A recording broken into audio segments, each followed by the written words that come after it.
Hi friends, कैसे हो आप सभी। आई होप आप अच्छे हो, आपकी तबीयत भी बिल्कुल एकदम बढ़िया हो। चलिए अब एक नया सब्जेक्ट शुरू करते हैं, मैनेजमेंट प्रिंसिपल एंड एप्लीकेशन। जैसे आपके पास पेपर आता है तो पेपर में आप ट्राई करिए मैक्सिमम पॉइंट्स बनाने की।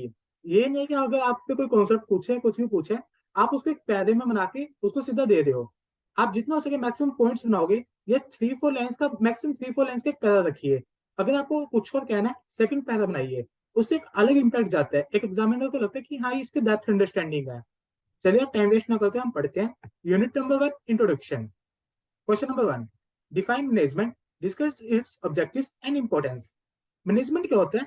मैनेजमेंट का मतलब है अपना काम किसी और से करवाना। ऐसे कैसे होता है? जब आपके अंदर कुछ स्किल्स होती है या कुछ ऐसी इंटरपर्सनल स्किल्स कि दूसरा पर्सन कन्वीनियंट हो जाता है आपका काम करने के लिए। Management refers to the art of getting the things done. मतलब काम होना है कैसे? Through others. It deals with the human element of an organisation, aims at achieving the goals and objective of the organization. Management plays a key role in utilizing the scarce resource of an organization both efficiently and effectively. Effectively का मतलब होता है कि time पे पूरा है। efficiently का मतलब है कि जो रिसोर्सेज दिए हैं हम उस रिसोर्स को भी बल्कि बचा दें। ये नहीं कि हम सारे रिसोर्सेज को खत्म करें और वेस्टेज ज्यादा करें रिसोर्स काम के चक्कर में। Management aims at achieving personal and organization goals through proper planning, organizing, staffing, directing, controlling. कोई भी डेफिनेशन देख लेते हैं। Management is the process of designing and maintaining an environment in which individual works together in a groups efficiently accomplish selected aims. आपने कभी भी देखो, एक कंपनी में कभी भी एक इंडिविजुअल काम नहीं करता, एक टीम काम करती है। टीम किस पे काम करती है? प्रोजेक्ट पे। देखो, एक इंडिविजुअल को काम देना और एक टीम को काम देना, टीम से काम लेना कई बार बहुत मुश्किल हो जाता है। क्यों? क्योंकि एक टीम में डाइवर्स पीपल होते हैं, अलग अलग लोग अलग अलग कल्चर के होते हैं। तो कई बार ईगो आ जाती है या कुछ भी फैक्टर आ जाते हैं। तो उनको एक मोटिवेट करना, उनके अंदर एक एस्पिरिटी कोर्प्स कि मतलब एक संभावना लेके आना कि आप सब एक ही हो, बिलोंगिंगनेस आपस की, और फिर उनसे काम करवाना, वो तो एक मुश्किल होता है। तो एक स्किल्स होती है, एक मैनेजमेंट का काम होता है कि वो लोगों को सबको एक साथ जोड़ के रखे और उनसे अच्छे तरीके में काम ले। चलिए अब इसके पढ़ते हैं। Characteristics of management. Management is a goal oriented process. क्यों? क्योंकि देखो, एक कंपनी है, कंपनी के अंदर हजारों लोग काम करते हैं। हर एक पीपल कुछ ना कुछ अपना कंट्रीब्यूट करता है। तो उन सारे कंट्रीब्यूशन को इकट्ठा करके कंपनी का गोल अचीव हो रहा है क्या नहीं हो रहा, ये काम मैनेजमेंट का होता है। ध्यान देना, management is a multi dimensional.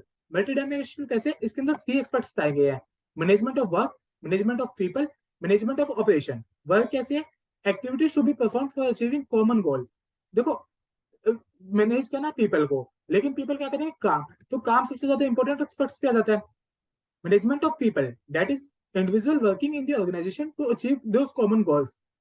Management of operation, production process involves flow of output and available technology to produce desired product or service. Management is a continuous process. अभी हम ऊपर डेफिनेशन में पढ़ के आए हो, planning, organising, staffing, directing, controlling. Means एक process के बाद दूसरा प्रोसेस, दूसरे के बाद तीसरा, तीसरे के बाद चौथा। मतलब ये नेवर एंडिंग है, चलता रहता है। अगर आपको कोई भी एक टास्क अचीव हो गया तो आप अगले टास्क पे लग जाते हो। Management is a group activity. अभी हम पढ़ के आए कि मैनेजमेंट का मतलब होता है हम एक ग्रुप ऑफ पीपल से काम लेते हैं।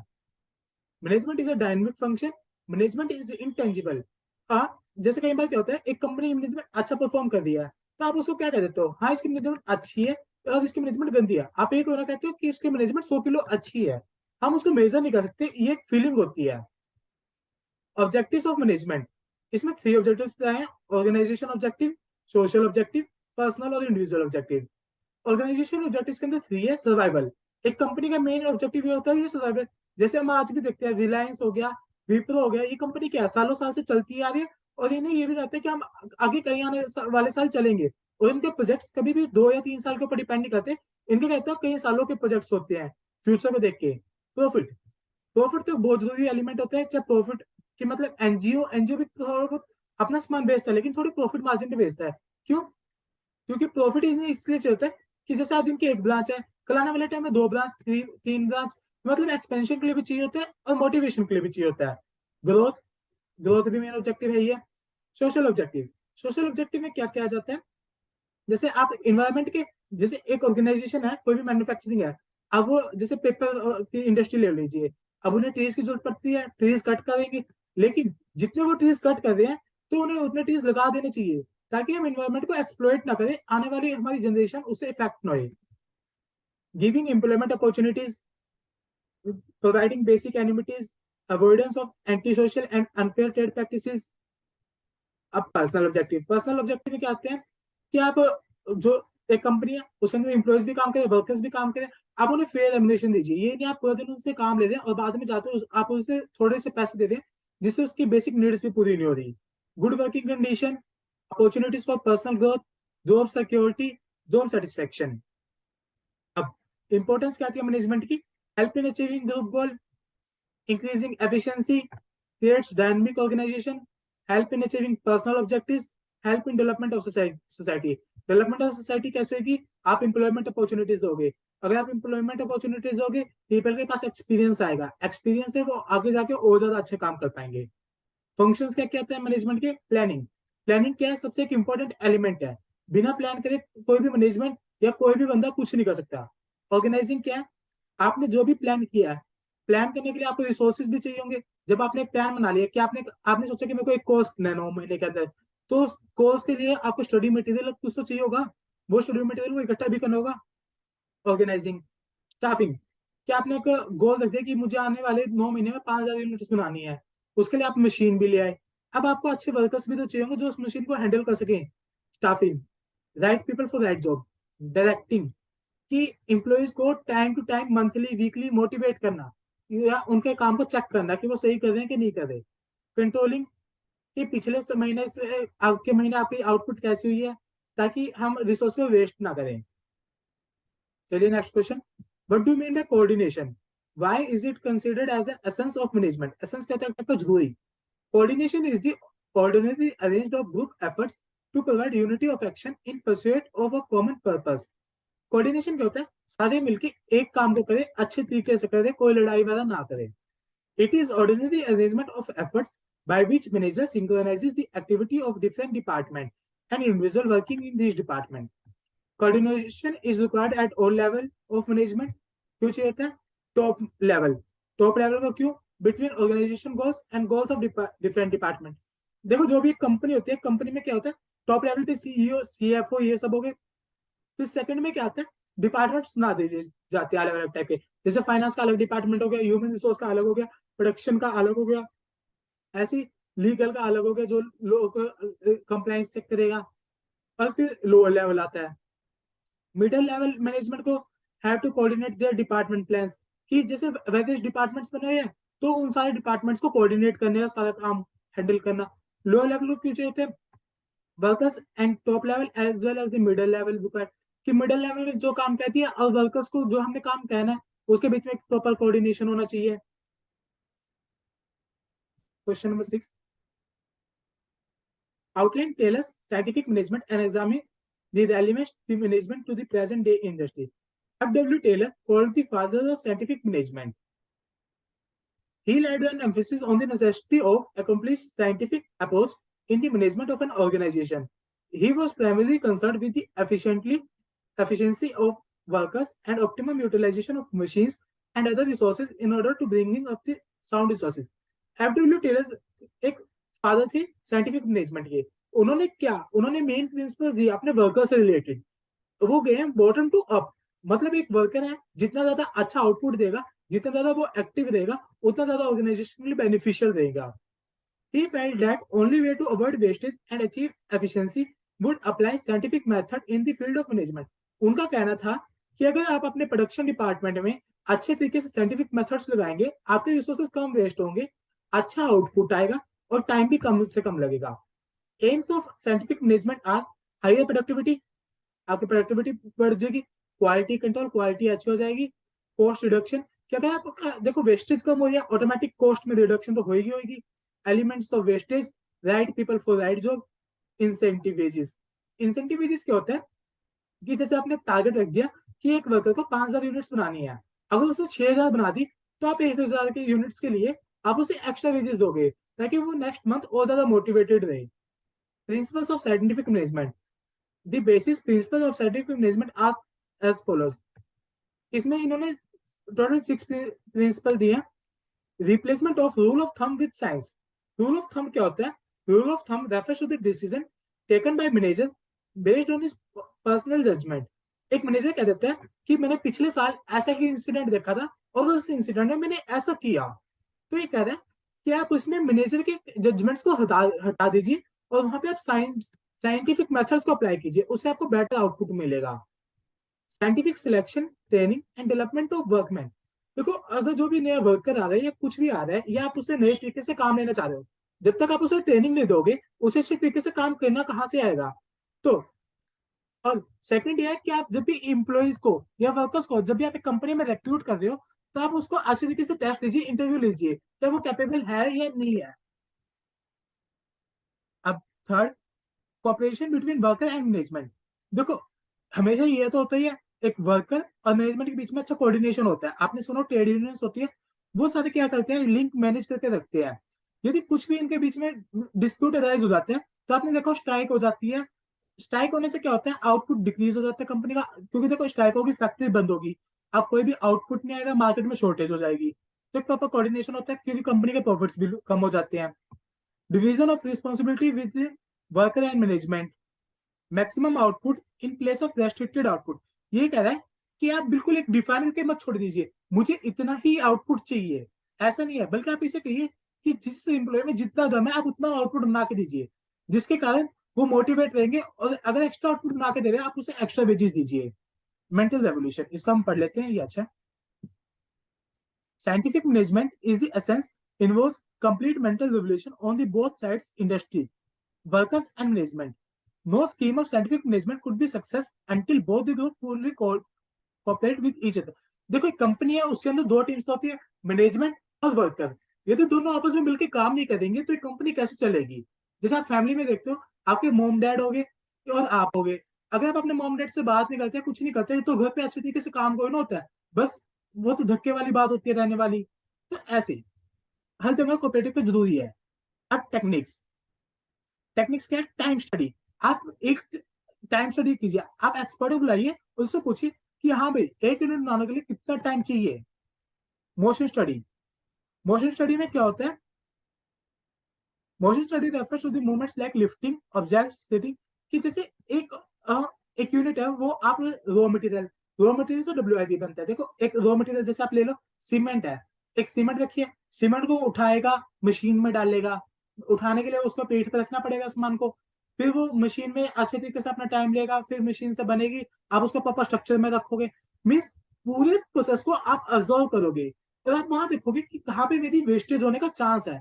अगर आपको लगता है कि मेरा इस पॉइंट पे ये वेस्टेज हो रही है, यहाँ पे 1 मिनट लग रहा है, वर्कर यहाँ से उठा रहा है, मैं इसकी जगह दूसरे इसको इंस्ट्रूमेंट दे देता हूँ, दूसरी फैसिलिटी दे देता हूँ, जिसके कारण मेरा टाइम भी बचेगा और मैं ज्यादा से ज्यादा आउटपुट कर सकता हूँ, उसको मोशन स्टडी।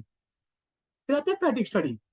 फैटिक स्टडी क्या होता है, determine the amount and frequency, कि एक वर्कर को कितने टाइम बाद रेस्ट चाहिए और कितनी देर का रेस्ट चाहिए। ये नहीं कि एक वर्कर को आपने बहुत मुश्किल काम दे दिया, उसे 15 मिनट का रेस्ट चाहिए, लेकिन आप कह रहे हो कि भाई तू 5 मिनट ही बैठ, तो वो प्रॉपर तरीके से रेस्ट नहीं कर पाया। और एक मुश्किल काम में एक वर्कर को थोड़ी देर काम करके थोड़ी देर रेस्ट चाहिए, मतलब उसको लेट्स सपोज 5 बार रेस्ट चाहिए, और आप उसको 2 बार दे रेस्ट, तो वो कहाँ से 1 हफ्ता 2 हफ्ता काम करेगा, लेकिन तीसरे हफ्ते तो उसको भागने का रहेगा कि भाई छोड़ भाई, हेल्थ भी तो बहुत ज्यादा इंपॉर्टेंट होती है। Standardisation and simplification. स्टैंडर्डाइजेशन में क्या होता है, जैसे आप मैकडी में जाते हो, आप आज चले जाओ, महीने बाद चले जाओ, अगर आप आपने महीने पहले जो बर्गर खाया है और वो महीने बाद खाओगे, उसका टेस्ट सेम रहेगा। क्यों? क्योंकि उनके पास स्टैंडर्ड है कि इतना ही साल्ट डालना है, इतनी ही क्रीम डालनी है, वो मशीन से पूरा आउटपुट क्लिक करता है, स्टैंडर्ड। और सिंप्लीफिकेशन, सिंप्लीफिकेशन ये है कि आप कॉम्प्लेक्स मेथड को इन्वॉल्व मत कीजिए, जितना हो सके अपने मेथड को कॉम्प्लेक्स सिंपल कीजिए। जितना सिंपल करोगे उतना आपको समझाने में आसानी रहेगी, उतनी जल्दी आपका वर्कर आपका आउटपुट बना के देगा। डिफरेंशियल पीस वेज सिस्टम, ये तो सबसे ज्यादा जरूरी होता है। क्यों? क्योंकि देखो, दो वर्कर है, एक वर्कर ने 6,000 यूनिट बनाई, एक ने 5,000 यूनिट बनाई, और आपका टारगेट था 4,000 यूनिट्स का। अब अगर दो आप 5,000 और 6,000 वालों को दोनों को सेम वेजेस दे रहे हो कि भाई जितने भी थे आप उसको दे रहे हो, दिन के 800 रुपए थे, आप 800 रुपए दे रहे हो। अब एक जना ने आज बना ली 6,000 एक्स्ट्रा बना दी, कल बना दी, परसों बना दी, अब अगले दिन कभी ना कभी मन में एक बात तो आएगी कि भाई मैं इतनी मेहनत कर रहा हूँ, उसको भी सेम मिल रहा है, मेरे को भी सेम मिल रहा है, मैं क्यों ही बनाऊं। तो आप उसको डिफरेंशियल वेज सिस्टम, कि मतलब 1,000 यूनिट पे बनाए, तुझे 10 की जगह 11 रुपए मिलेंगे, अगर तूने 2,000 एक्स्ट्रा बना दी, तो 11 रुपए की जगह 12 रुपए पर यूनिट मिलेगी एक्स्ट्रा यूनिट्स पे। तो ऐसे करके डिफरेंशियल बनाइए। चलिए अब इसमें functional foremanship, this system of functional foremanship is recommended by the Taylor, is in fact introduction of a managerial specialisation at the shop level. Shop level का मतलब क्या है, जहाँ पे एक्चुअल में वर्कर्स काम कर रहे हैं। इस Taylor views, instead of a single foreman supervising all the tasks, there must be a number of foremen। अब ये कहते हैं कि पूरे, जैसे एक वर्कर की फैक्ट्री है जहाँ पे वर्कर्स काम कर रहे हैं, आप उसमें एक मैनेजर ना रख के अलग अलग काम को डिवाइड कर दीजिए अलग अलग सेक्शंस पे, और उन सेक्शंस का एक अलग हेड बना दीजिए कि मतलब तू जाके ये काम देखो, मशीन सही से चल रही है, तू जाके देखो वर्कर सही से काम कर रहे हैं। तो अगर कोई वर्कर्स की तबीयत खराब हो रही है, कितना टाइम हो रही है, क्यों हो रही है, उसको क्या क्या इंस्ट्रूमेंट चाहिए, तो वो चीजें प्रोवाइड करना। अब इसके अंदर इन्होंने दो में डिवाइड कर दिया, प्लानिंग इंचार्ज में और प्रोडक्शन इंचार्ज में। Instruction card clerk, instruction card clerk का काम क्या रहता है, डिटेल इंस्ट्रक्शंस देना, कि मतलब एक प्रोसेस है, उस प्रोसेस के बारे में डिटेल में समझाना, ताकि वो तो गलती ना करे, और उस प्रोसेस में कोई भी रिस्की स्टेप है तो हम उस रिस्की स्टेप में वो बच सके। रूट क्लर्क, रूट क्लर्क क्या है, सीक्वेंस बता रहा ऑपरेशन की, पहले ये काम होगा, फिर ये काम होगा, फिर ये काम होगा। Time and cost clerk, record the time taken by a worker in completing a job. ये बहुत जरूरी होता है, क्यों, क्योंकि जब तक आपको ये नहीं पता होगा कि हमारा टोटल टाइम कितना आना चाहिए था, एक वर्कर ने कितना लिया, आप कैसे मेजर कर लोगे सब चीजों को। शो ऑफ डिसिप्लिन, इसमें क्या होता है कि आप डिसिप्लिन मेंटेन कीजिए, कि एक वर्कर कितना एब्सेंट हो रहा है, ये नहीं कि कोई वर्कर छुट्टी पे छुट्टी मारा जा रहा है, हमारा काम कम हो रहा है।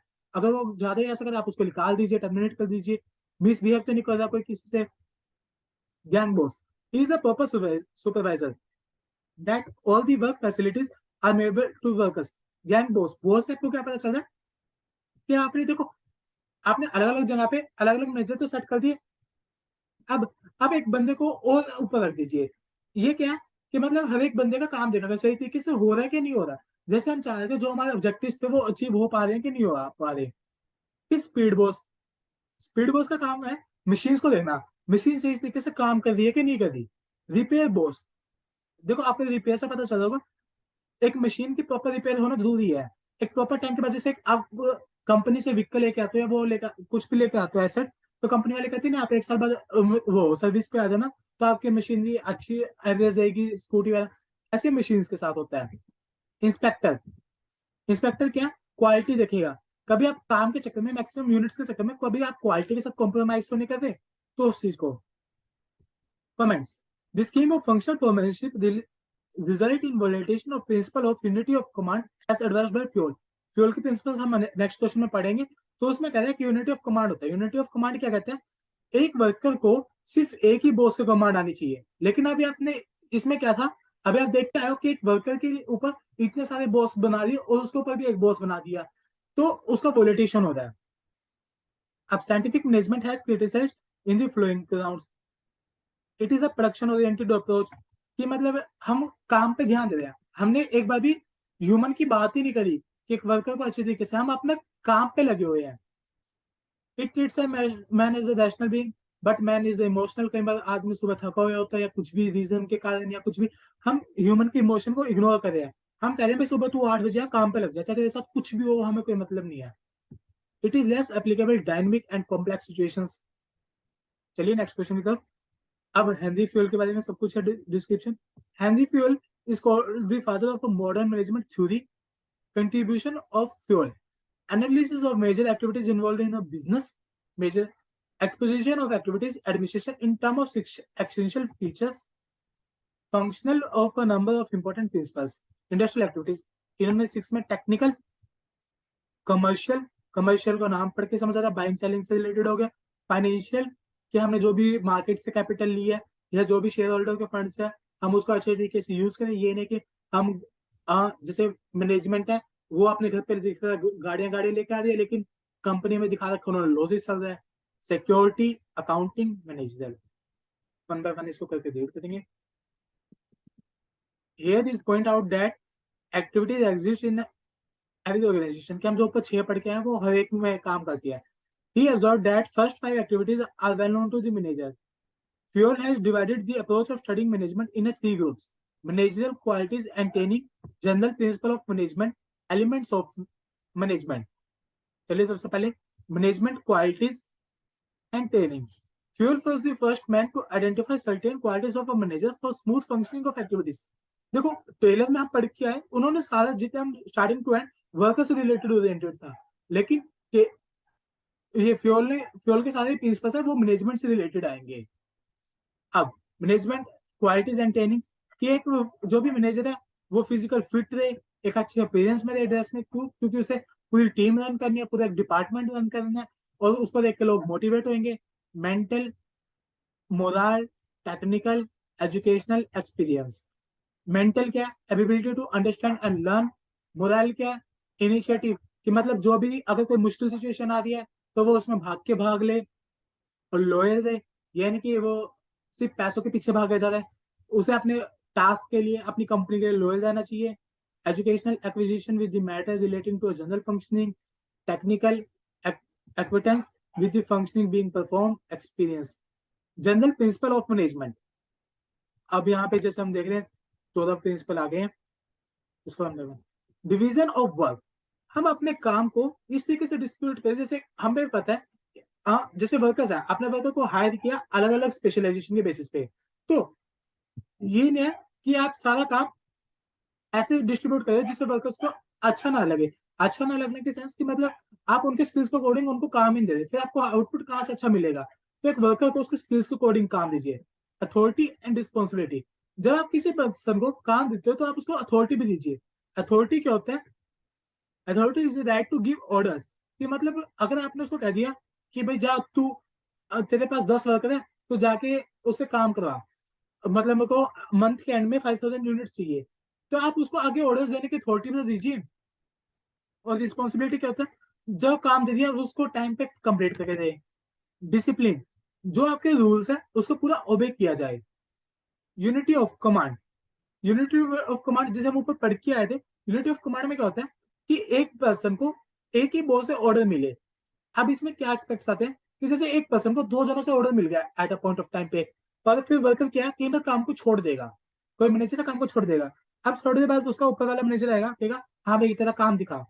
अब वो क्या कहेगा कि मुझे उस पर्सन ने भी काम दे दिया, तो मैं इस कारण आपका काम नहीं कर पाया।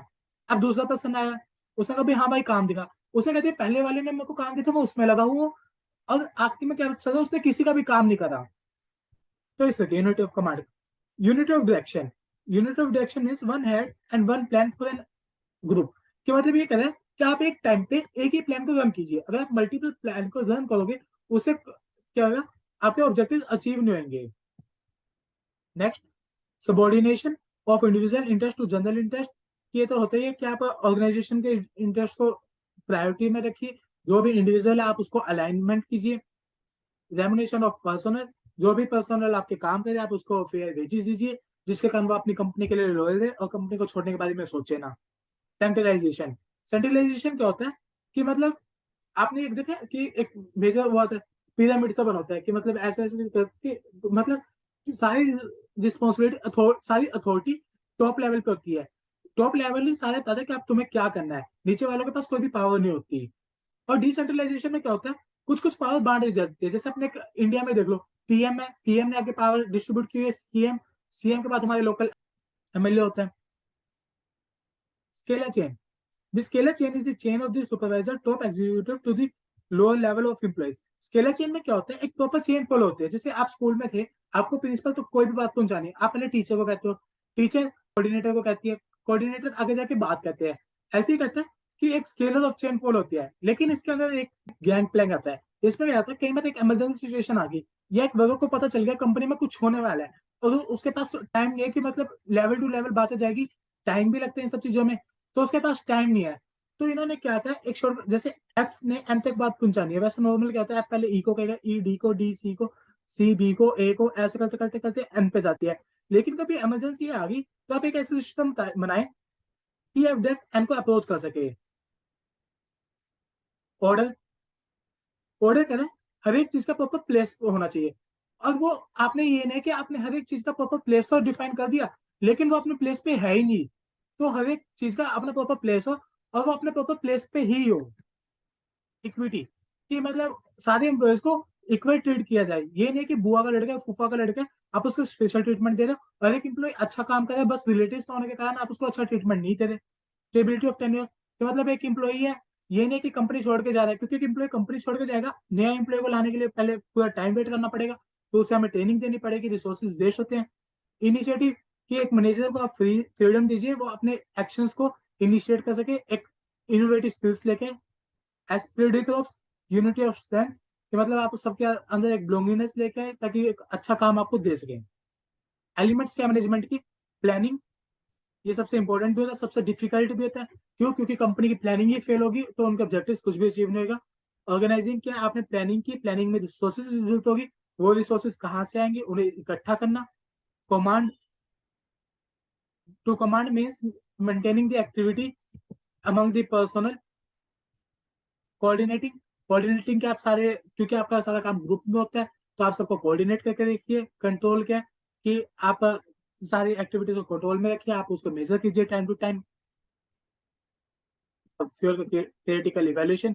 The work of Fuel stands out the landmark in the development of management throughout. He was the first person to think the necessity for the possibility of a teaching management. He made a clear distinction between the operative and the managerial activities. Criticized, overlooked by Fuel ने मतलब एक्शनल factors को ignore कर दिया। Two way, मतलब clear terms नहीं है, contradictory in nature, principle of division work, Taylor का और यूनिटी ऑफ कमांड आपस में कॉन्ट्राडिक्ट करते हैं, वेरी फॉर्मल है। चलिए next question. Compare Fayol principle of management and Taylor's principle of scientific management. पहले नॉन फॉर फ्यूल में लीजिए, ये जनरल मैनेजमेंट के लिए है, ये साइंटिफिक मैनेजमेंट के लिए है। फिर general function and scientific techniques, Fayol let the emphasis on the planning organising staffing, कि मतलब जो फ्यूल के वो आप सारी जगह अप्लाई कर सकते हैं। टेलर, टेलर के सिर्फ वर्कर से रिलेटेड है। बेस, टॉप टू डाउन, जैसे अब इसमें क्या है, इसमें सेंट्रलाइजेशन या यूनिटी ऑफ कमांड, आप क्या देख रहे हो, कि मतलब टॉप लेवल लोअर लेवल, कि मतलब जो फ्यूल के प्रिंसिपल्स है वो टॉप टू डाउन आ रहे हैं। लेकिन टेलर क्या कह रहे हैं कि वर्कर्स अच्छा काम करो, जितना अच्छा काम करोगे उतनी ज्यादा कंपनी का ऑब्जेक्टिव अचीव होगा। Means top, bottom to top. Base, Fayol principle are based on, ये तो हो गया top bottom. Rigidity and flexibility, ये फ्लेक्सिबल है, चेंज हो सकते हैं, लेकिन ये मोर रिजिड है। यूनिवर्सल एंड लिमिटेड एप्लीकेशन, की जैसे यूनिटी ऑफ कमांड है, इसका कुछ रिलेटेड कोई ना कि मतलब प्रॉफिट वाली ऑर्गेनाइजेशन यूज करेंगे, इसको कोई भी यूज कर सकता है, लेकिन ये वहां पे यूज होगा जहाँ पे सिर्फ मैन्युफैक्चरिंग, जहाँ पे प्रोडक्शन से रिलेटेड बात हो रही है। अब जैसे इसमें डिफरेंस है वैसे इसमें कुछ सिमिलरिटी भी है। प्रैक्टिकल वर्क तो दोनों प्रैक्टिकल से रिलेटेड है, और दोनों में ह्यूमन एलिमेंट्स एक बेसिक चीज है ही है। और फ्यूल और टेलर दोनों साइंटिस्ट है, डेवलपमेंट ऑफ मॉडर्न एस्पेक्ट्स है। चलिए नेक्स्ट क्वेश्चन की तरफ। Question number 13, difference between scientific approach to management and human relation approach. Scientific management, it was propounded by F.W. Taylor, ये Elton Mayo suggested engineer approach, कि मतलब ये एक scientific methods they रहा है। और human relation approach, human relation हमें समझ आ रहा है, ये ह्यूमन बीइंग से रिलेटेड है, कि हम उससे अच्छी प्रोडक्टिविटी लेनी है तो हमें उसके इमोशन का ध्यान रखना है time to time. Focus, productivity problem in industry, ये इंडिविजुअल की नीड्स को देखेगा। मेन कॉन्सेप्ट इसका साइंटिफिक टास्क है, इसका जॉब सेटिस्फेक्शन, कि ये नहीं कि आप काम लेने के चक्कर में आप एम्प्लॉयज का एक्सप्लोर कर रहे हो, उसे छुट्टियां नहीं दे रहे, उसे घर जाने की प्रॉपर टाइमिंग नहीं दे रहे। पार्ट ऑफ क्लासिकल थ्योरी, ये नियो क्लासिकल थ्योरी। इसका मेन क्या है, इंप्रूवमेंट इन प्रोडक्शन, और ह्यूमन रिलेशन का क्या है, इंप्रूवमेंट इन इंटरपर्सनल रिलेशन। फिर next question, write a short note on system approach to management. System approach to management, no doubt the behavior approach varies significant contribution to the management role. This approach emphasizes the importance of human and social factors in the organization. क्या आप human और social factors को दोनों को contribute कीजिए। Equal emphasis is given to man and machines. देखो एक organization है, उसके अंदर आउटपुट मैन मशीन पे काम करके आउटपुट ले रहा है, तो जितना आप आदमी का ध्यान रखिए उतना आप मशीन का भी ध्यान रखिए। अगर आप मशीन का ध्यान नहीं रखोगे, चलो पहले साल अपने नए मशीन का वो आउटपुट दे दिया, दूसरे साल भी दे दिया, तीसरे साल भी दे दिया, लेकिन कभी ना कभी जाकर वो जल्दी खराब हो जाएगी टाइम से पहले। The word system it's itself different bringing together और कंबाइनिंग, क्या आप सारी चीजों को जोड़ के देखिए। दी मेन एलिमेंट क्या सिस्टम की, system should be goal oriented system है हमारा। सिस्टम क्या है कि मतलब एक कॉम्बिनेशन है सेवरल पार्ट्स का, कि ये टास्क ये टास्क ये टास्क ये टास्क, हमने पूरा सिस्टम बना रखा है। तो ये क्या हो गया, सेवरल पार्ट्स का कॉम्बिनेशन हो गया। पार्ट्स और सब parts are mutually related to each other. मतलब ये काम हो रहा है। अब जैसे आपने कह दिया मुझे एक काम करना है, उसके लिए 10 एम्प्लॉयज की जरूरत है। अब एचआर एचआर वालों को 10 चाहिए। अब इन 10 की सैलरी किससे रिलेटेड होगी, फाइनेंस वालों से। अब ये तो सर्कल क्या करेंगे, यूनिट्स बनाएंगे। यूनिट्स किसके रिलेटेड हो गया, प्रोडक्शन। तो अभी कहीं ना कहीं इंटरलिंक हो गए, लेकिन कहीं ना कहीं डिफर भी कर सकते हैं ये। System can be classified into two parts, close system और ओपन सिस्टम। क्लोज में क्या कहते हैं, जिसमें हमें एक्सटर्नल एनवायरनमेंट से कोई मतलब नहीं है। ओपन एनवायरनमेंट जिसमें एक्सटर्नल फैक्टर्स को हम ध्यान देते हैं। मैनेजमेंट है, मैनेजमेंट क्या, वो ओपन सिस्टम। क्यों, उसे कंपनी के अंदर भी ध्यान देना और कंपनी के बाहर भी। कंपनी के बाद जैसे शेयर होल्डर्स, शेयर होल्डर्स बहुत मेन एक्सपेक्ट्स होते हैं। और जब तक शेयर होल्डर्स की डिमांड या उनको सेटिस्फाई नहीं होंगे, तो वो अपनी इन्वेस्टमेंट को विड्रॉ कर लेंगे। मैनेजमेंट है वो क्या है, मल्टी डिसिप्लिनरी। क्यों, क्योंकि उसे math, stat, economics, psychology, sociology, उसे हर चीज की डीप अंडरस्टैंडिंग होनी चाहिए। चलिए नेक्स्ट क्वेश्चन की तरफ। What is the basic theme of contingency approach to management? Explain the practical utility of adopting this approach. Contingency approach to management. This approach integrates the various other approaches to the management developed earlier. This is also called the situational approach. इसमें क्या कहता है कि आपने जितनी भी approach आज तक पढ़ी है, आप सबको कंबाइन कर दीजिए। ये नहीं है कि यहाँ पे ये सिचुएशन होगी तो आप बुक खोलोगे, उस बुक के अंदर लिखा हुआ है कि आप इस टाइम पे ये अप्लाई कीजिए। नहीं, ये कह रहे हैं कि आप उसकी जगह दूसरे मेथड भी यूज कर सकते हो। उससे क्या होगा कि एक मैनेजर के अंदर की आपको स्किल्स पता चलेगी। According to this contingency approach, there can be one best method or a style leadership which can be fitted into every situation. This approach actually guides the manager to adapt it to particular situation of the environment, all the environment variables. कि जैसे जैसे environment change हो रहा है, आप वैसे वैसे अपनी अप्रोच को चेंज करके देखिए कि उसका क्या क्या आउटपुट आ रहा है। मेन फीचर्स क्या है, different situations require different applications. कि मतलब डिफरेंट सिचुएशंस में डिफरेंट एप्लीकेशंस भी आप कर सकते हो। मैनेजमेंट क्या है, मैच एंड फिट। कि यहाँ पे ये सिचुएशन हो रही है, हम यहाँ पे ये लगा सकते हैं। ये नहीं कि यहाँ पे ये सिचुएशन हो, सिर्फ ये ही काम करेगा, यही की जगह हम ये भी कर सकते हैं। मतलब फिट होना चाहिए। There is no best way to manage. कि कोई बेस्ट वे तो होता ही नहीं मैनेज का। जो पर्सन एक टाइम पे अपनी स्किल्स, अपनी नॉलेज को अप्लाई करके, मेथड्स को अप्लाई करके उस सिचुएशन से अच्छे तरीके से टैकल कर ले, वो एक बेस्ट मेथड खुद में बन जाता है। Manager has to devise method. It emphasis the need of the analysing situations. Merits क्या, it is helpful to the manager in performing their functions of planning, organizing, directing, controlling. This approach rejects the universal of management concepts. चलिए next question की तरफ। Question number 20। What is the learning organization, explain its features. Learning organization क्या है, जैसे हमें नाम से पता चल रहा है लर्निंग सीखना। ये मतलब एक ऑर्गेनाइजेशन के अंदर कुछ भी देखो, हर एक साल, हर एक महीने अलग अलग कुछ ना कुछ सिचुएशन अराइज होती रहती है। तो जब भी एक सिचुएशन आती है उसके साथ हमें कुछ ना कुछ सीखने को मिलता है। जो भी हमें सीख मिली है, हम अपने एम्प्लॉयज को बताएं, हम अपने वर्कर्स को बताएं। क्यों, क्योंकि उस सीख से उन्हें भी कुछ ना कुछ सीखने को मिलेगा। अगर वो सिचुएशन दोबारा राइज होती है, तो वो उन सिचुएशन को टैकल करने के लिए पहले से तैयार है। A learning organization is one that create, acquire or transfer knowledge among its workers and modify the behavior to react with the knowledge and insight. जैसे आपने स्कूल में देखा होगा, टीचर्स होते हैं, टीचर्स अपना एक्सपीरियंस शेयर करते रहते हैं बच्चों के साथ। जिससे क्या होता है, एक स्टूडेंट है वो अच्छे तरीके से मार्क्स स्कोर कर पाता है। ऐसे ही आप उनके साथ शेयर कीजिए वर्कर्स के साथ, ताकि उन अच्छे तरीके से उनकी डेवलपमेंट होए। फीचर्स क्या है, लर्निंग क्या, ऑनगोइंग प्रोसेस। आप स्कूल स्कूल में आपने काफी कुछ सीखा, आप ग्रेजुएशन कर काफी कुछ सीख रहे हो, आप आगे जाओगे सीखोगे। आप अपने पेरेंट्स से भी सीखते हो, ट्यूशन भी करते हो, ट्यूशन से सीखते हो। दोस्तों के पास जा रहे हो, उनसे चाहे आप कितनी उल्टी सीधी बात कर लीजिए, लेकिन कुछ ना कुछ बात अच्छी भी निकल आती है। मतलब एक ऑनगोइंग प्रोसेस है। Outlook is a futuristic. Employees learning is a competitive as.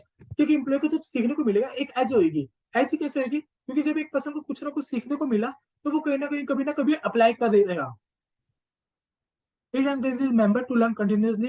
It nurtures the creative thinking, innovative ideas. चलो next question पे। Explain briefly the work and idea of CK Pallar. Do you agree with this theory of core competence? core competence क्या होता है, एक special as एक company के पास। जैसे हम एग्जांपल लेते हैं एप्पल का। एप्पल के पास क्या है, उनका फोन सिक्योर माना जाता है। एक उनका कैमरा। अब कैमरा कोई भी कॉपी कर लेगा, स्क्रीन भी कोई कॉपी कर लेगा। आज के टाइम पे क्या कंपनी ने एक इकोसिस्टम डेवलप करना शुरू कर दिया। इकोसिस्टम कैसे, कि एप्पल का फोन हो गया, एप्पल की वॉच होगी, एप्पल की एयरबड्स हो गए। अब ये क्या है, ये सारे आपस में इंटरलिंक होते हैं कि एक इकट्ठा काम करता है। जैसे फोन पे कॉल आ रही है, आप वॉच के थ्रू से कनेक्ट करके उठा सकते हो। अब पर्सन क्या क्या कॉपी कर लेगा, एक चीज को कर लेगा, दो को कर लेगा, लेकिन आपने जब सारी चीजों को आपस में लिंक कर दिया है तो वो पूरी चीज को कंट्रोल कॉपी करना बहुत ज्यादा मुश्किल हो जाता है। They core competency to represent the enduring strength of a firm that cannot be easily imitated. Imitate का मतलब है copy. A core competence is a bundle of utilities technology that enables to provide a particular benefit to the customer. कि देखो आपने कोई भी एक एक पर्टिकुलर चीज को डेवलप करोगे, आपकी वो कई सालों तक चल जाएगी, लेकिन कभी ऐसा टाइम आएगा उसे कॉपी कर लेगी। जैसे एप्पल या सैमसंग कोई भी इनोवेटिव फीचर्स लेके आते हैं, लेकिन चाइनीज फोन मिनट में उसको कॉपी करके एक सस्ते वे में ले आते हैं मार्केट में। अब आप कभी भी एक चीज को डेवलप मत कीजिए, आप उसका पूरा इकोसिस्टम बना दीजिए कि जिसको कॉपी करना बहुत ही ज्यादा मुश्किल हो जाए, या पसंद करने के बारे में सोचे भी तो उसको लगे कि इतना सारा फंड्स हमारे पास है ही नहीं। एट्रीब्यूट्स क्या, कोर कॉम्पिटेंसीज के बेस फॉर ऑल प्रोडक्ट्स, कि मतलब एक पे नहीं सारा पर अप्लाई कर दीजिए जिसका हम कॉपी ना। Bundle of skills and technology, क्या आप पूरे बंडल को 5 10 15 कि जिसको कॉपी करने के बारे में पर्सन सोचे तो उसके सांस पे सांस चढ़ जाए। It makes mass of a success can not be imitated easily. चलिए नेक्स्ट क्वेश्चन की तरफ। Distinguish between learning organization and a traditional organization. Traditional organization मतलब डिटरमिनिंग ऑफ ओवरऑल डायरेक्शन। पहले के जमाने में क्या होता था कि आप अपने घर पे देख लीजिए, जो फैसला आपके दादा लेते थे वही सारे फॉलो करना होता था, दादा हो गया कोई भी हो गया। आजकल क्या है कि मतलब पापा भी कुछ बात बोल सकते हैं, आप भी अपना पॉइंट रख सकते हो घर पे। शेयर्ड विजन, कि आप सारे पर्सन को इकट्ठे मिलकर आप उनसे पूछिए कि एक अपने विजन को डिस्ट्रीब्यूट कर दीजिए कि हमें कंपनी को इस ऊंचाई तक लेके जाना है, और जो जो पर्सन इसमें अच्छा परफॉर्म करेगा उसे हम बेटर पोजीशंस देंगे। Formulation and implementation idea top management decide करती है, लेकिन इसमें इम्प्लीमेंट ऑल लेवल्स पे होता है। Nature of organizational thinking, each person is responsible for his own job. लेकिन इसमें लर्निंग में क्या होता है कि मतलब हर एक पर्सन को पता है मुझे ये काम करना है, साथ में वो दूसरों को मोटिवेट करता है। क्यों? क्योंकि एक ऑर्गेनाइजेशन में बेस्ट आउटपुट आएगा तो उसे आने वाले टाइम में रिवॉर्ड्स मिलेंगे पर्सन को। कॉन्फ्लिक्ट रेजोल्यूशन, कि मतलब इसमें कह रहा है कि पुराने टाइम में क्या होता था, आप अपनी पावर का यूज करते हो, पर्सन को धमका देते हो, तूने काम नहीं करा चल निकल कंपनी से। लेकिन इसमें क्या, कोलैबोरेटिव लर्निंग, अगर किसी पर्सन से गलती होगी तो आप उसको कहोगे चल कोई ना, इस बार गलती होगी लेकिन अगली बार ध्यान से काम करियो। लीडरशिप में क्या, establish the organization goals but इसमें शेयर्ड विजन। चलिए नेक्स्ट क्वेश्चन की तरफ।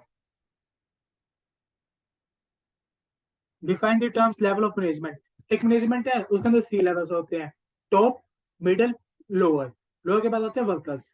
टॉप में कौन कौन होते हैं, सीईओ, सीएफओ, बोर्ड, ये सारे आते हैं। इनका क्या काम होता है, स्ट्रेटेजिक डिसीजन लेना, कि मतलब इनके ये नहीं कि बैठ के फैक्ट्री में यूनिट्स बनाएंगे, इनका काम होता है प्लान्स बनाना, और उस प्लान को टाइम टू टाइम चेंज करना अगर कुछ भी फैक्टर्स में चेंज आ रहा है, इंटरनल में आ रहा हो या एक्सटर्नल में आ रहा हो। क्योंकि अगर हल्का सा भी डिले हुआ कई करोड़ों का नुकसान हो जाता है कि फैक्ट्री बंद हो जाती है।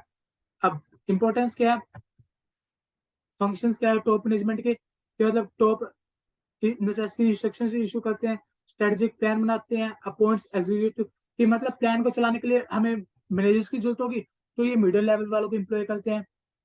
Coordinate the activity of the all department, maintaining contact with outside world, क्योंकि आउटसाइड से मैच करना हमारा बहुत जरूरी होता है। क्योंकि हम अगर हम इंटरनल को देख रहे हैं, हम ये देख रहे हैं कि हमारे पास 1000 वर्कर्स है, हम मैन मेड यूनिटी बनाएंगे, लेकिन मार्केट में क्या हुआ, नई टेक्नोलॉजी आ गई, उसके कारण क्या है, 1000 वर्कर का काम सिर्फ 100 वर्कर उस मशीन को यूज करके जल्दी बना के दे रहे हैं।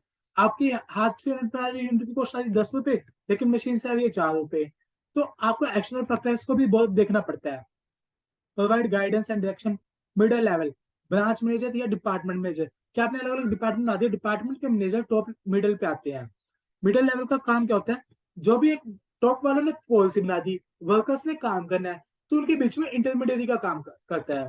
Makes plan and sub units of an organization, training देता है लोअर लेवल को, इंटरप्रेट एंड एक्सप्लेन पॉलिसी। अब टॉप वालों ने पॉलिसी बना दी, अब वही एक्सप्लेन करना, कोई ना बैठेंगे वर्कर्स के पास, आजा आजा मैं तुझे बताता हूँ कि ये करना है ऐसे करना है, नहीं। मिडिल लेवल का काम होता है उनको एक्सप्लेन करना। Responsible for inspecting lower level managers, lower level manager also known as operational managers. अब इसका काम क्या होता है, एस्पायर असाइनिंग द जॉब, कि मतलब उन्होंने देखा कि टॉप वालों ने कह दिया कि हमें इस साल 1 लाख यूनिट्स बनानी है, अब मिडिल वालों ने उसको इंटरप्रेट किया, लोअर वालों को बता दिया। अब लोअर वाले क्या करेंगे, रिक्रूटमेंट करेंगे वर्कर्स की, कि मतलब हम कुछ यूनिट्स को मशीन के थ्रू बना लेंगे, कुछ हमें लेबर की भी जरूरत होगी। क्यों? क्योंकि लेबर क्या करेगी, अलग अलग शेप देनी पड़ जाए, कुछ भी एक प्रोसेस है बीच में, लेबर की भी जरूरत है। तो assigning the job, guide and instruct, responsible, motivation करना, discipline in the enterprise, motivate the worker. चलिए next question, what do you mean by management competency? Discuss the essentials of the competency in the business leaders. Competency क्या होता है? Skills, कि जैसे आपके अंदर कोई ऐसी स्किल्स है, आप लोगों को अच्छे तरीके से मोटिवेट करते हो, लोग आपको चाहते हैं। अगर लोग आपको चाहते हैं, यानी लोग आपकी बात सुन के ज्यादा काम करने को तैयार भी है। Management competency refers to skills, motivate, knowledge, attitude, experience necessary to be successful manage people. क्योंकि पीपल को मैनेज करना बहुत ज्यादा मुश्किल टास्क होता है। कोई पर्सन किसी की ऐसे ही नहीं सुनता, कि मतलब आप उसको कुछ भी ऑर्डर दे दोगे वो फॉलो करेगा। उस ऑर्डर को देने का भी एक अपने तरीका होता है, एक ढंग होता है। The human assets needed for the managerial competency are required for the productive workforce. Competent manager can be defined as the ability to meet the organization objectives, available resources more efficiently, maintain high-level employees. अब following are the list of competencies. Interpersonal skills, ये तो बहुत जो जरूरी होती है। Ability to identify, understand and anticipate the emotions, कि आप लोगों के इमोशंस को समझिए। क्यों? क्योंकि जब अगर एक पर्सन है, जैसे उसकी तबीयत खराब है, आप उसको एक दिन हाफ लीव दे दीजिए, अगले दिन वो खुश रहेगा। क्यों? क्योंकि भाई मैनेजर ने मेरी तबीयत को ध्यान दिया, उसने मुझे आधे दिन की छुट्टी दी, तो मैं आज अपना काम आज का तो करूँ, साथ में जो मैं पिछले दिन कम करके गया, मैं उसको और ज्यादा करके जाऊँ, पूरा करके जाऊँ। क्यों? क्योंकि आने वाले टाइम में अगर मेरे को दोबारा ना होगे और मैं अपना काम छोड़ दूँ, तो आने वाले टाइम में क्या पता मेरा बॉस मेरे को छुट्टी ना दे। तो इस तरीके से return communication, motivate others, honest, हर एक पर्सन को अपने काम के लिए हॉनेस्ट होना चाहिए। अगर वो अपना हॉनेस्ट होगा, चलो आज आपका काम पूरा हो रहा है झूठे बेईमानी से, लेकिन लॉन्ग टर्म के सर्वाइवल में कभी ऐसा नहीं होता, आपका झूठ कभी ना कभी पकड़ा जाएगा। Problem solving ability. चलिए नेक्स्ट क्वेश्चन की तरफ, explain in detail about the trend and challenges of management in global scenario. पहले क्या है, planning and decision making a global trend. Major must have a broad understanding of the both environmental issue and competitive. क्योंकि आजकल पहले तो globalization, second आजकल technology, technology होने के कारण कंपटीशन बहुत ज्यादा एक्सेसिव में बढ़ गया है। तो मैनेजमेंट को उसका चैलेंज फेस करना पड़ रहा है। Organizing in a global scenarios, variety of organization issues. For example, Generic Electric has operations scattered around the globe. The firm also made the decision giving a local manager a great deal of responsibility for how they run their business. In contrast, many Japanese firms give managers of their foreign operations relatively little responsibility. कि Japan वाले में क्या होता है, उनको थोड़ा flexibility दी जाती है कि आपको जैसे काम करें, आपका मन करे आप आज काम कर लीजिए, क्या आपका कल मन है तो आप छुट्टी ले लीजिए। उनके ऑफिस में रिलैक्सिंग मशीन्स होती है।